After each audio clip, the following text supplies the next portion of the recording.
ایک خوبصورت باغ تھا جہاں بے شمار درخت لگے ہوئے تھے، ان میں سے سب سے بڑا مالٹے کا درخت تھا۔ ایک دن تمام درختوں نے فیصلہ کیا کہ باغ کے بادشاہ کا انتخاب کیا جائے۔ پس میں صلاح مشورے کے بعد انہوں نے مالٹے کے درخت کو اپنا بادشاہ چان لیا۔ مالٹے کے درخت کے بادشاہ بننے پر لیمو کا درخت سخت ناراض ہو گیا، کیونکہ وہ خود بادشاہ بننے کا خواہش مند تھا۔ لیمو کا درخت غرار میں مالٹے کے درخت سے انتقام لوں گا۔ آخر لیمو کے درخت نے اپنی جڑوں کو لمبا کرنا شروع کر دیا۔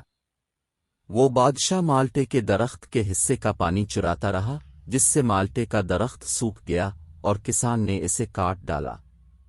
مالٹے کے درخت کے کٹ جانے پر تمام درخت بڑے غمگین ہوئے۔ انہوں نے مجبورنہ لیمو کے درخت کو اپنا نیا بادشاہ مان لیا۔ لیمو کے درخت نے اپنی باری عادت جاری رکھی، وہ دوسرے درختوں کے حصے کا پانی چراتا رہا، جس سے اس کی شاخیں بڑی ہوتی گئیں اور اس کی لکڑی مضبوط ہو گئی، جبکہ دوسرے درخت روز بروز کمزور ہوتے چلے گئے۔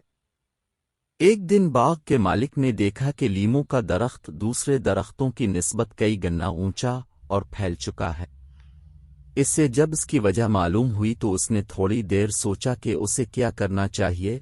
اچانک اسے یاد آیا کہ اس کی بیوی نے اس سے مضبوط لکڑی کی ایک میز بنوانے کی خواہش کی تھی، لہذا کسان نے اپنا کلہاڑا الفاٹ الف اور لیمو کا درخت کاٹ ڈالا۔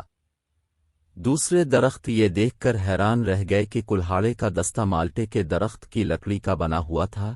لیمو کے درخت کے اس انجام پر دوسرے تمام درخت بے حد خوش ہوئے، کیونکہ انہیں لیمو کے درخت سے نجات مل گئی تھی۔